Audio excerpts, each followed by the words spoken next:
My name is Camelia. I'm 30 years old, and I live in Portland, Oregon. All my life, I've known one thing. In my parents' eyes, I was never the chosen one. That title always belonged to my younger sister, Savannah. Savannah is 3 years younger than me, and ever since she was in preschool, the world around me began shifting toward her. I still remember my 7th birthday. My mom brought home a tiny cake from the grocery store, lit exactly 7 candles, and told me to make a wish. No balloons, no music, just my parents and an old camera. I forced a smile. But when Savannah turned 4, Mom hired a full-blown party company, invited over 20 neighborhood kids, set up a backyard play area with a bounce house, cotton candy machine, and even a woman dressed as Princess Elsa singing birthday songs. When I asked, "Why don't I get birthdays like that?" my mom just chuckled and said, "Because you're older now. You don't need those things anymore." But I was still a kid. I also dreamed of wearing a princess dress, having a party filled with lights, and hearing someone place their hand on my shoulder and say, "You're special." As we grew older, things became clearer. Everything I had, I earned myself. Savannah. She just had to ask. I saved nearly a year's worth of allowance to buy the rollerblades I dreamed of. But the moment Savannah saw them and started crying, my parents drove to the sporting goods store and bought her a pair that cost twice as much.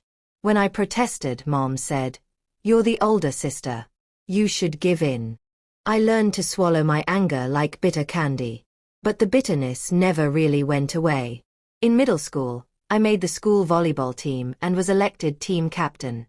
For the final game of the season, I hoped someone from my family would come cheer me on. But when I looked up at the stands, there was no one. Afterward, Mom called and said Savannah had a stomach ache. She had to stay home with her. I had nothing left to say. Savannah once scribbled a drawing of her dream house in art class. My parents framed it and hung it in the living room like it was a masterpiece. Me. I won 2nd place in a statewide writing competition in 10th grade and got nothing but a nod and a "good, but don't let it go to your head." That disappointment chipped away at me. Still, I kept trying, studying hard, winning scholarships, joining extracurriculars. I always hoped that if I worked hard enough, my parents would finally see me, that they'd be proud. But every time, their gaze returned to my sister, as if I were just a blurry shadow behind her. One day, I asked my dad directly, "Are you ever proud of me?" He looked at me like I had asked for something extravagant. "You don't need praise to know you're good, right?" I nodded. But inside, it felt like the air had been sucked out of me.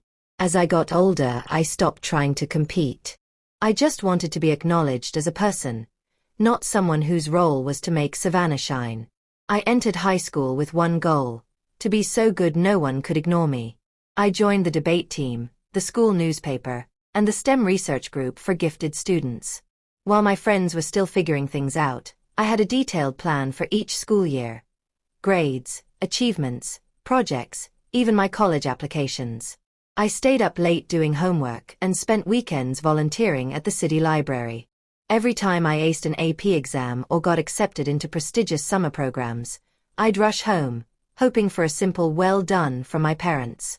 But every time, I was met with silence or a "that's good, but don't get complacent." And Savannah?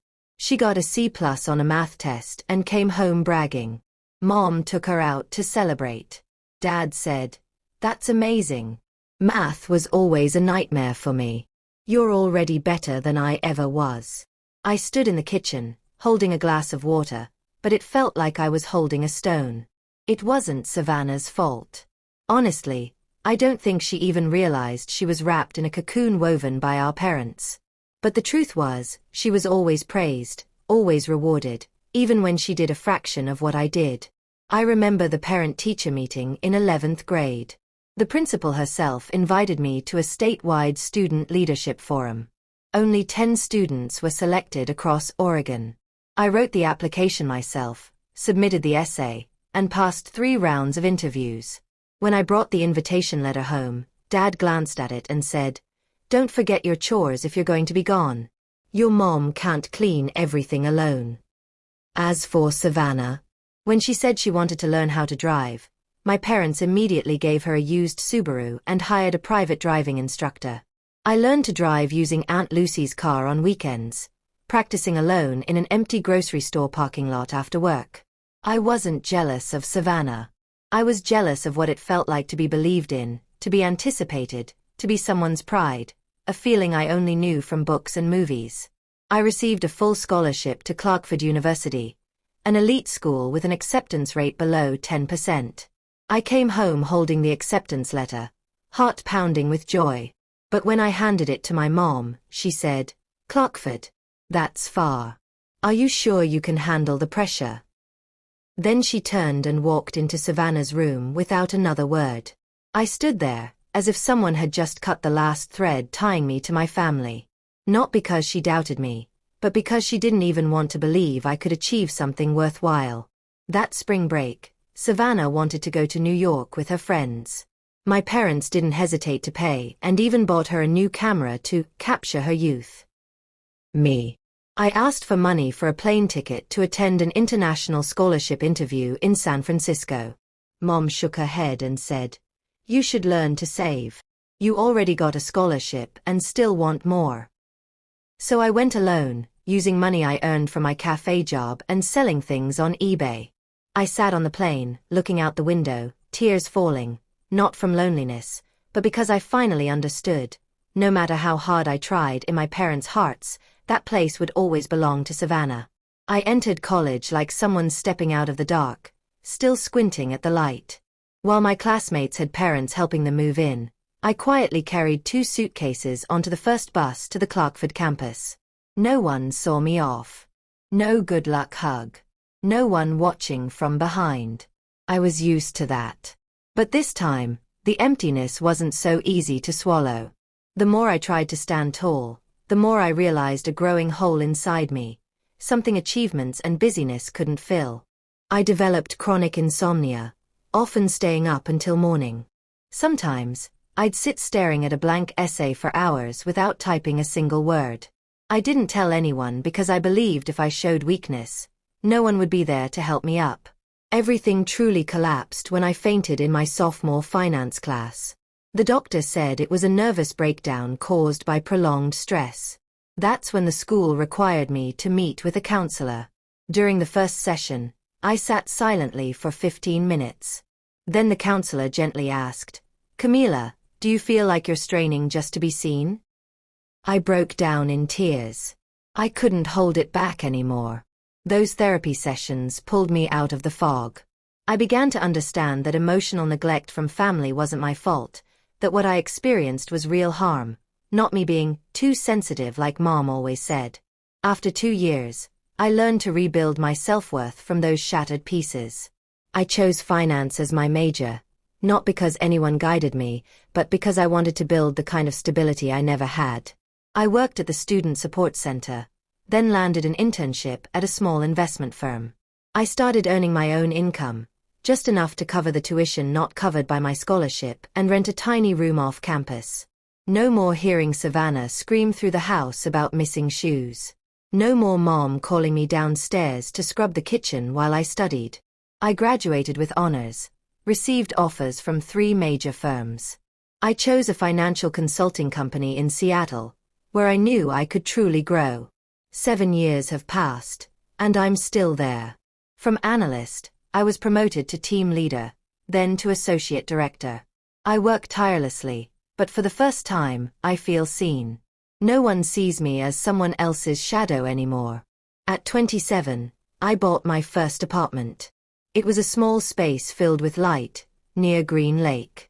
I stood in front of the door for 10 minutes, just holding the key, breathing in the feeling of finally belonging to something that no one had to give me. I didn't call my parents. I knew if I did, they'd only ask, "How many square feet is it?" And then start talking about how Savannah just launched another TikTok channel that was pretty fun. But that was fine. I no longer lived for their praise. I kept my distance. I only went home once a year for Thanksgiving and usually left early. Conversations with my mom rarely went beyond, "How have you been?" and "Savannah just got a new haircut. It's gorgeous." Dad barely spoke at all. I thought I was used to it. Thought time would eventually blur everything away like dust. Until I got the call that my grandfather had passed.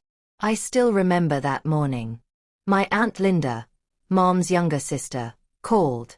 Her voice was trembling. "Camila, your grandpa's gone. Last night. In his sleep." I gripped the phone. My heart went still. He was old, and his health had been failing for years. But I still wasn't ready for that moment. He was the only one in the family who ever made me feel like I mattered. Not because I was accomplished, but just because I was me. When I told him I'd won a college scholarship, he said, "You make me prouder than anything. No one can ever take that from you." That sentence had carried me through some of my darkest days. The funeral was quiet, somber, and awkward. I arrived early, stood silently in front of his photo, and placed my hand gently over my grandmother's trembling fingers. Savannah stood next to our parents, looking polished, her eyes red, but I couldn't tell if it was from grief or because Mom had just told her about the inheritance. A week later, the whole family was invited to the lawyer's office for the will reading. I didn't think much of it.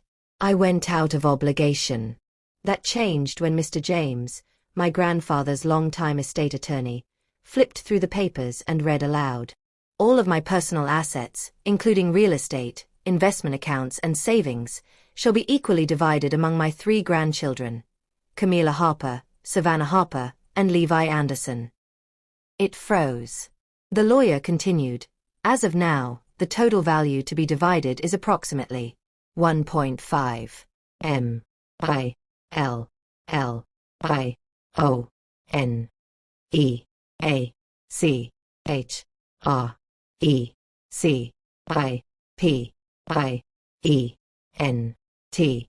W. I. L. L. R. E. C. E. I. V. E. 1.5 million. Each recipient will receive 500,000. The room fell silent.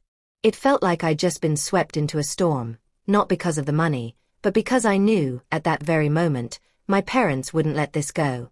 And I was right. That evening, just after I got home, I received a text from my mom. "Are you free? Dad and I would like to stop by and talk." 15 minutes later, they arrived. I made tea, poured the water, feeling the heavy dread settle in. Dad spoke first. "Camila, your mom and I think it would be fairer if you gave your share to Savannah. She's going through a rough time. She's only working part-time at the bakery, and she just broke up with her boyfriend. We know you'll understand." I was stunned. I looked at my mom.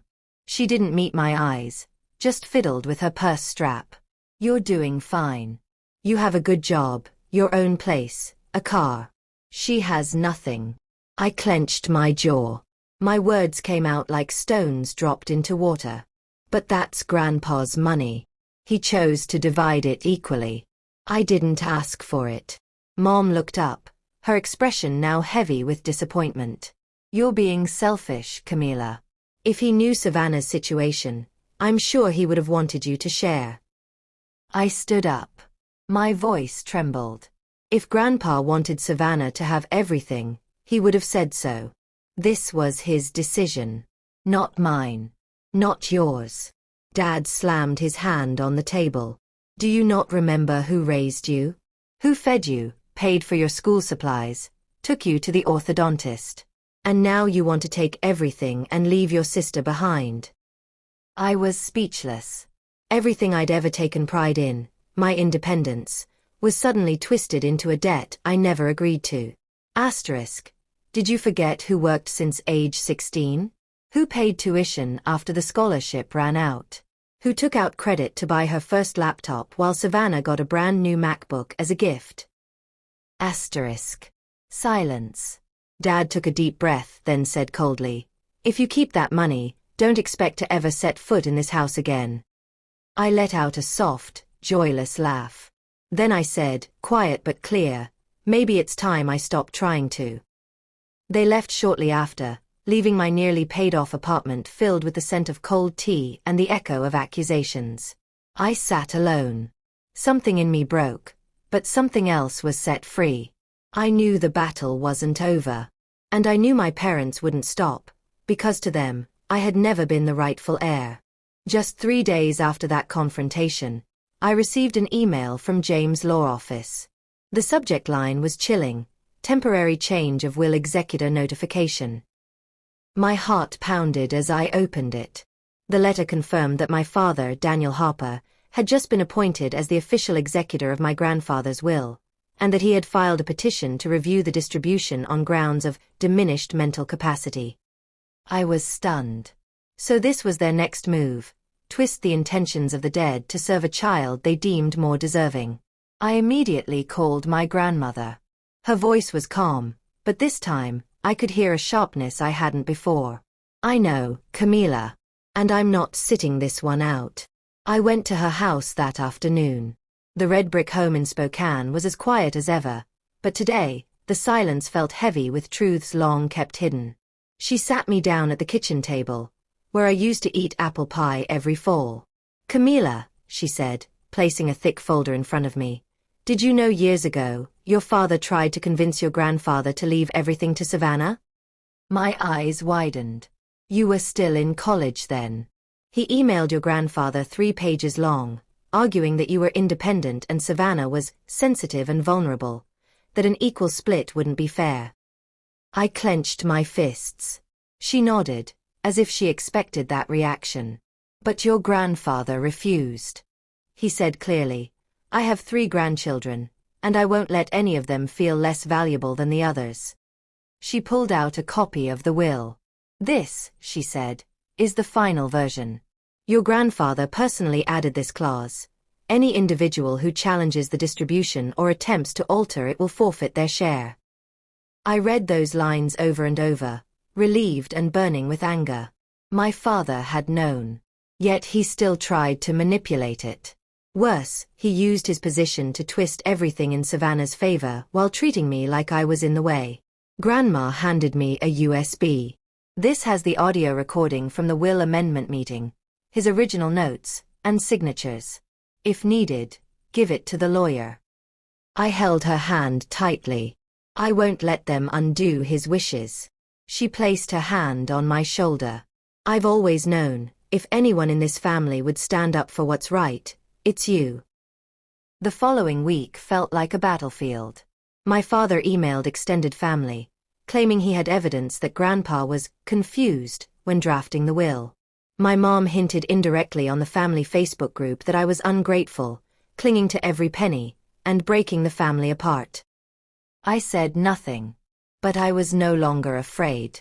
I forwarded all the documents Grandma had given me to Mr. James, along with a formal request to review my father's role based on the will's dispute clause. The result came faster than I expected. The following week, Mr. James called an emergency meeting with all parties involved. In the cold, brightly lit conference room, he announced, "After thorough review of the evidence, including original audio and witness statements, we find no basis for claims of diminished capacity. Furthermore, under Clause 7, Daniel Harper is hereby removed from his role as executor." My father's face turned pale. My mother stared at him in disbelief. And me. I didn't say a word. I just looked toward my grandmother at the end of the table, and she nodded. I knew then, even if I wasn't the daughter they chose to cherish, I was the one Grandpa trusted to protect what was right. After that defining meeting, my grandmother, Eleanor, was no longer the quiet woman in the background. She became the one leading the charge, the shield I didn't know I needed until she stood up for justice, for truth, and for me. She didn't just bring the recording and the will. She reached out to my grandfather's 2 sons, Uncle Thomas and Uncle Mark, who had kept their distance from my father for years due to past disagreements about money and values. When they learned he had tried to reinterpret the will to cut me out, they were livid. "Daniel doesn't have that right," Uncle Thomas said during a private meeting with Eleanor and Mr. James. "He signed that will. How can he now pretend it means nothing?" Eleanor replied, firm but calm, "Because he never saw anyone but Savannah as worthy." Not because she needed more, but because in his mind, Camila never belonged. I sat beside her, listening. Every word cut deep. But I didn't cry. Not anymore. I'd learned to face the truth without letting it swallow me. Mr. James concluded that, with the support of the remaining heirs and overwhelming evidence of attempted manipulation, the will's execution would be handed over to a neutral third-party attorney outside the family. By the following week, everything was finalized. My father was completely removed from all authority. No one could change the distribution. No one could rewrite Grandpa's wishes. A few days later, I got a call from the bank. The first transfer, $500,000, had been confirmed. I sat frozen on my kitchen chair. The early summer sunlight streamed through the window, lighting up the edge of my scratched oak table. I touched the phone screen, the numbers glowing clearly. It wasn't that I didn't believe it. It was that I'd never thought I could keep something that belonged to me without having to earn it through obedience. That very afternoon, I drove to Grandma Eleanor's house. When she opened the door, I hugged her tightly without saying a word. She didn't ask anything. She just held me close as if to say, "Your grandpa saw everything, Camila. And he's proud." That night, she made the spaghetti Grandpa used to love. She turned on his old cassette player, letting the soft jazz he adored fill the room. And for the first time in years, I ate without holding myself together, because I was allowed to let go. After dinner, she took me upstairs. Grandpa's office remained untouched. On the bookshelf, she pulled out a wooden box filled with papers, letters, and a small leather notebook. "Your grandpa kept track of everything you accomplished," she said. "You didn't see it, but he followed your every step. Here's the first article you wrote for the school paper. Here's your Clarkford scholarship letter. And this is your graduation photo." I flipped through the pages, my hands trembling slightly. She looked at me, eyes full of sadness and pride. "Camila, your grandpa didn't split things equally out of obligation. He did it because he believed you deserved a fresh start, without carrying the weight of injustice." When I left that red brick house, I knew I hadn't just reclaimed an inheritance. I had reclaimed my voice. And that meant more than any check ever could. But the story didn't end there. Because the very next night, Savannah called me. Her voice was shaking, like it was about to break. "Camila, I don't know who to trust anymore.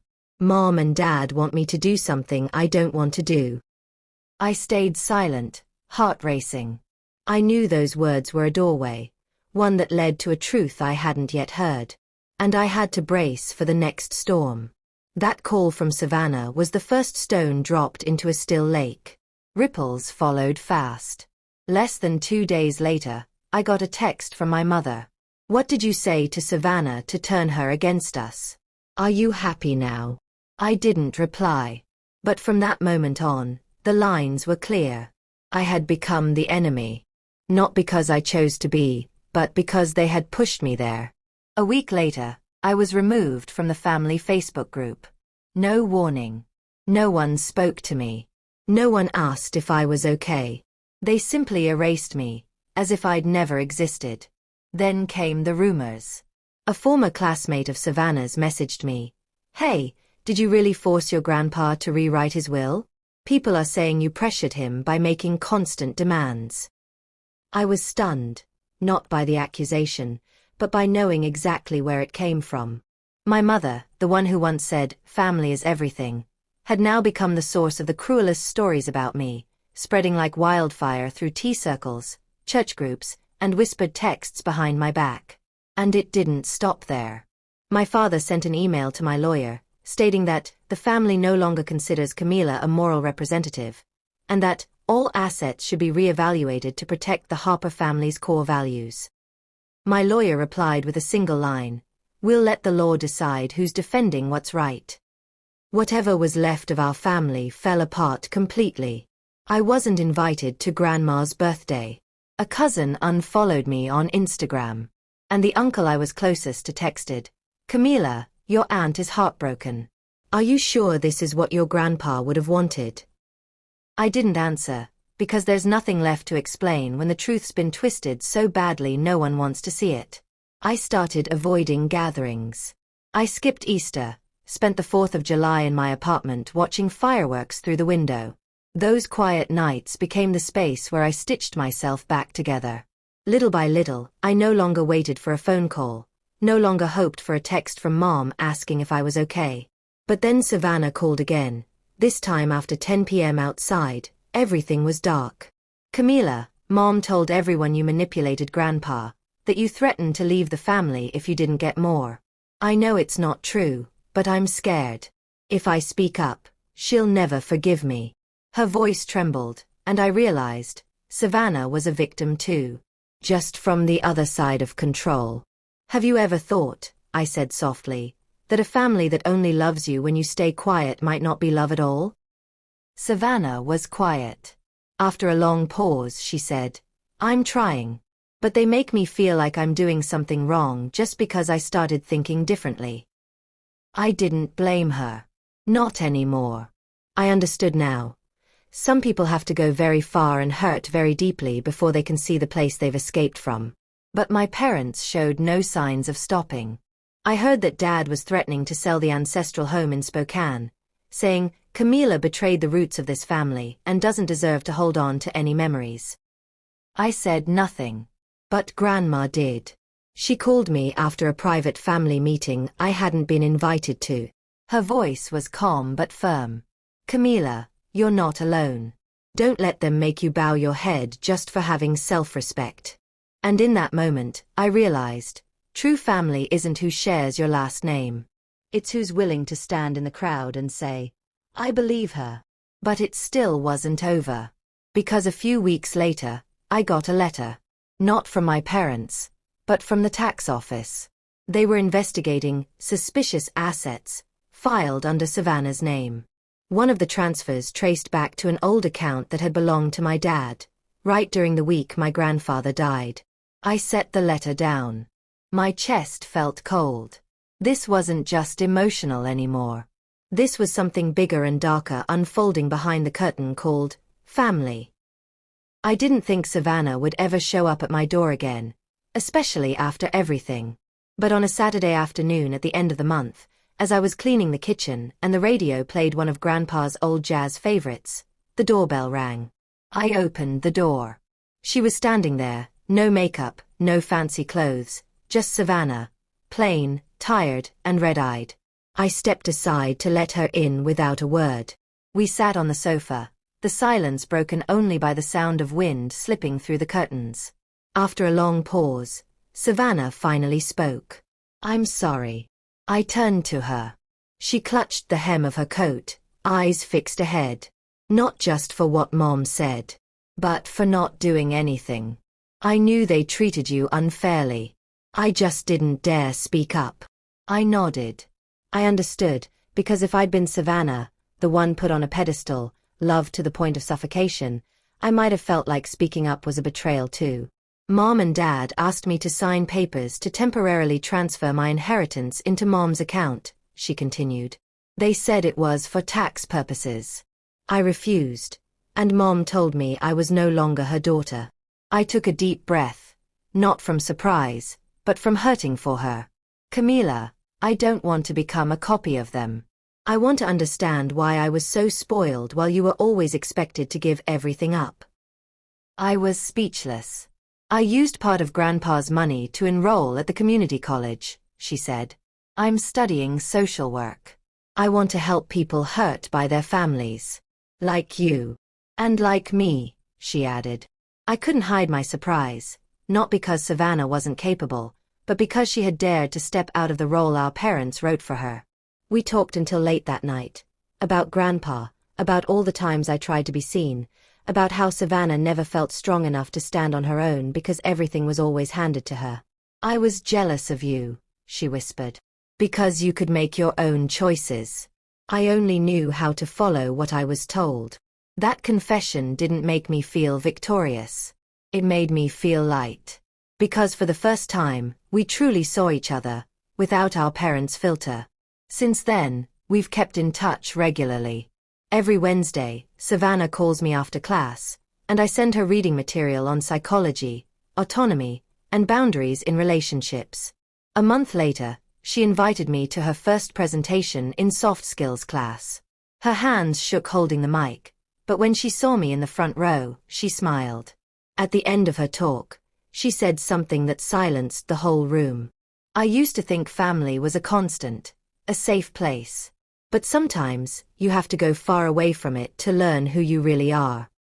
I didn't clap loudly. I simply stood up, walked over, and hugged her. No more words were needed. Now we've made it a weekend ritual to walk around Green Lake together, where I used to jog alone after long work days. Now, it's where we both begin to heal. I'm not sure if my parents will ever understand the change that's happened. At one point, Mom called Savannah in tears, saying, "Camila's gotten into your head, and this family is falling apart over some money." But this time, Savannah didn't fold. "I'm choosing the truth, Mom," she told her. "I'm choosing to do what's right, not to stay silent like before." When she told me that, I looked at her for a long time. In that moment, Savannah wasn't the pampered girl who didn't know fear anymore. She had become someone who could face pain, who could try to make things right, even if that meant stepping away from the arms that once protected her all her life. And for me, that marked the beginning of a new chapter, not one of conflict, but of healing. I had always thought I would use the inheritance to invest or create a personal fund, a way to feel more secure in an unpredictable world. But the deeper I went into my healing journey, the more I realized, the first thing I needed to invest in wasn't an asset. It was myself. The first thing I did was pay off the remaining balance on my student loans. When I signed the final payment confirmation, I didn't feel loud joy. What I felt was a deep sense of relief, like I had just taken off an invisible backpack I'd carried for over a decade. I spent part of the money to upgrade my apartment, not to show off, but to make it a real place of healing. I swapped out the old sofa for a soft olive green chaise, installed larger windows that opened to the balcony, and planted lavender and mint in small pots. Every morning, I pull back the curtains, take a deep breath, and make tea with the same teapot Grandpa once used. And for the first time, peace doesn't feel like a distant concept. I also helped Savannah pay for her first semester's tuition. She tried to decline, but I told her, "This isn't Mom and Dad taking care of you. This is me choosing to support someone who stood up for herself." She nodded, eyes watery. And from that moment, the awkward distance between us disappeared.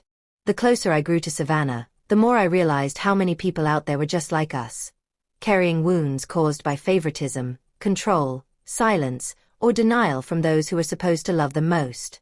I began reading about family trauma. I joined online support groups where people shared what it was like growing up in broken homes that were still labeled as fine. One evening, after attending a workshop on the power of conditional forgiveness, I sat on the steps outside the downtown counseling center and, for the first time, admitted to myself, I wanted to do something bigger, for people like me. I wanted to become someone who walks alongside others, not because I've healed completely, but because I understand that pain too well to watch others endure it alone. I enrolled in a pre-counseling program for working adults. Every Tuesday and Friday night, I'd attend class and sit beside people also trying to start over. Some were retired teachers, some recovering addicts, others former military. We were all different, but strangely connected. Maybe because each of us carried an untold story. I chose to focus on therapy for adults who grew up in toxic family environments. I learned how to listen without judgment, how to guide someone in drawing the line between boundaries and exploited kindness. I started volunteering at a center for teens who had experienced emotional abuse. Twice a week, I helped them write emotion journals, express fears through art, and even practice saying no without feeling guilty. One day, a girl named Elise whispered, "You're not like the adults at home. You don't look at me like I'm a problem." I just smiled and said gently, "That's because you're not a problem. You're someone learning how to live as your true self." That sentence, simple as it was exactly what I needed to hear when I was 14, standing alone in the school courtyard, holding an award letter with no one there to receive it with me. I know this journey is far from over. I'm still learning. I still have doubts. There are days when the past creeps in like a quiet storm. But I don't feel lost anymore. Because now I'm not just Camila, the girl once labeled too logical, too independent, too cold. I'm the one who stepped beyond the unfair boundaries of my family and turned my scars into milestones of growth. And when I see Savannah, head down, scribbling notes for her upcoming presentation, I know we're no longer two fragments forced together by blood. We are two people who chose each other, with understanding, compassion, and a kind of sisterhood rebuilt from the rubble. It's been almost a year since I received my grandfather's inheritance. But the most valuable thing I inherited wasn't the $500,000. It was freedom. I've learned how to say no without explanation. I no longer feel guilty for skipping family gatherings I know will drain me. I don't force a smile through their sarcasm or edit my feelings just to keep the peace. I've stopped trying to prove my worth to my parents. If they can't see me now, it's no longer my burden to bear. One of the biggest things I did for myself was set clear boundaries. No phone calls after 8 p.m.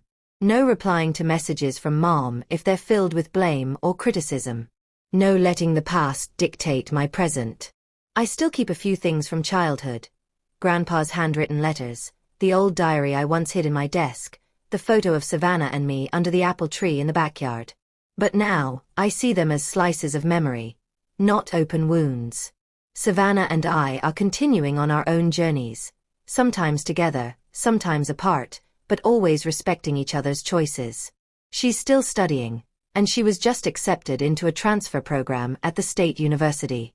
When I asked if she was sure about her major, Savannah smiled and said, "No one ever taught me to live for myself, like you did.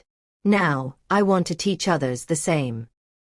We had a small spring picnic at Lincoln Park. Just the two of us, some simple food, and a speaker playing Grandpa's favorite jazz tunes. As the sunset lit up her face, I realized, some things we think are broken forever can be put back together, if we're brave enough. I started building my own project, a support group for adults who grew up in families shaped by control, favoritism, or emotional neglect. I called it New Arms. Not just a place for healing, but a place to redefine what family can mean. The project has been slow but steady. We hold small weekend sessions, invite guest therapists, and create new chat